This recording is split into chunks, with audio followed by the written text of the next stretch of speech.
اصل میں خود اس چیز کو یعنی خبیث سمجھتی ہے۔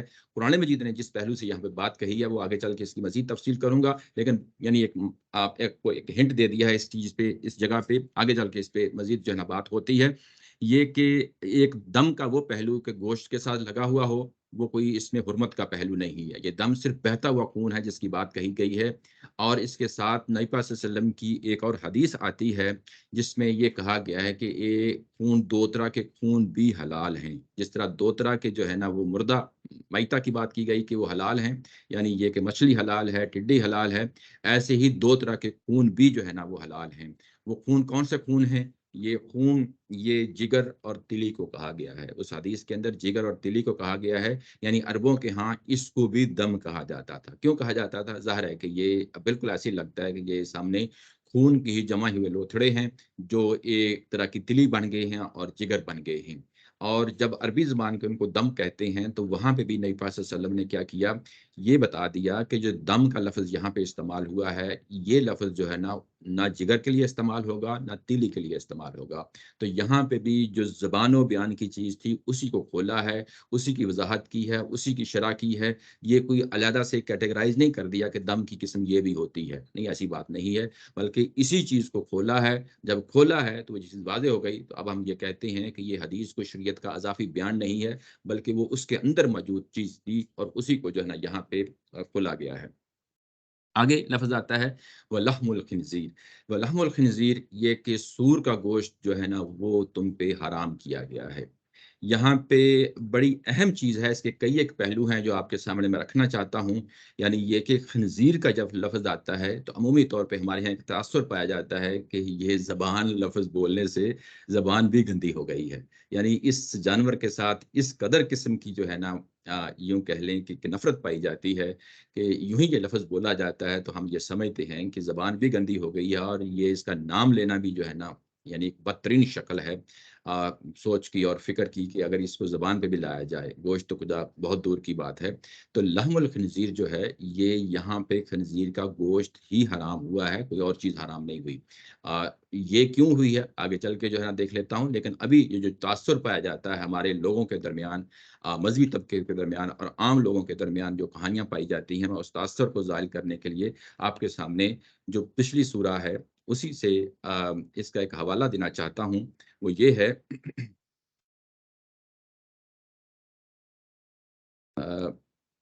171 کا، یہاں پہ کہا گیا تھا یا اہل الکتاب لا تغلوا فی دینکم، کہ اے اہل کتاب اپنے دینی معاملات میں غلو سے کام نہ لو، یعنی جتنی بات کہی گئی ہے اتنی ہی بات جو ہے نا اس کو رکھو، اس میں مزید اضافے نہ کرو۔ تو یہ جو نفرت پائی جاتی ہے اس جانور کے خلاف یا گوشت سے ہٹ کے جو ہے نا جو پابندیاں لگائی جاتی ہیں، وہ ایک طرح کا غلف ہو جاتا ہے۔ یعنی جو شریعت ہے جتنی بات کہی گئی ہے اتنی ہی بات کہنی چاہیے، اسے آگے نہیں پڑھنا چاہیے۔ غلف کا پہلو تھا جو آپ کے سامنے رکھا۔ اس کے بعد یہ جانور کیوں حرام کیا گیا، یہ تو بات واضح ہو گئی کہ میتہ جو لفظ ہے یہ خبیث ہے، دم جو لفظ ہے یہ خبیث ہے، یعنی انسانی طبیعت کے ساتھ اس کو اگر رکھ کے دیکھا جائے تو یہ انسانی شخصیت جو ہے اس سے وہ یعنی یوں کہہ لیں کہ اس کے اندر ایک جانور پن جو ہے نا وہ آ جاتا ہے، بہیمیت آ جاتی ہے کہ اب وہ گوشت کھانے کے لیے اب وہ اس جگہ پہنچ گیا ہے کہ مردار بھی کھا لیتا ہے اور خون بھی پی لیتا ہے۔ تو یہ ایک طرح کی درندگی ہے، یہ ایک طرح کی بہیمیت ہے، یہ ایک طرح کی جانور پن ہے۔ انسان کو اصل میں تزکیہ کرنا چاہیے، انسان کو اصل میں اپنے آپ کو ایک ڈسپلن میں لانا چاہیے، اور مذہب بیسیکلی یہ سب کچھ یہ چیزیں آپ کو مہیا کر رہا ہے۔ اور جب یہ خنزیر کا جو ہے نا یہ لفظ لایا گیا تو ظاہر ہے کہ یہاں پہ بندہ سوچتا ہے کہ یہ کیوں لایا گیا، یعنی اس کی کیا وجہ ہے، اس کی کیا نوعیت ہے۔ یہ لفظ جو ہے کہ خنزیر حرام کر دیا گیا ہے، اس کی فہم کی ایک پوری تاریخ ہے، مسلمانوں کے اندر بھی ہے، اور ظاہر ہے کہ پیچھے تورات میں بھی حرام ہوا ہے۔ اور اس کو جس طریقے سے سمجھا گیا ہے، یعنی تورات کے یعنی یہودی ہوں، عیسائی ہوں یا مسلمان ہوں، جس طریقے سے اس کو سمجھا گیا ہے، اگر پوری تاریخ کو جو ہے نا اٹھایا جائے تو آپ کو دو طرح کی رائے ملتی ہیں۔ اگر ان کو سمرائز کر دیا جائے، پراپرلی کیٹیگرائز کر دیا جائے، تو دو طرح کی رائے ملتی ہیں۔ ایون موجودہ دور میں بھی اگر آپ دیکھیں تو جو ہماری اردو میں تفاسیر لکھی گئی ہیں تو جو کہا جاتا ہے کہ کیوں حرام کیا گیا، اس کی کیا وجہ ہے، یہ قرآن مجید نے نہیں بتایا۔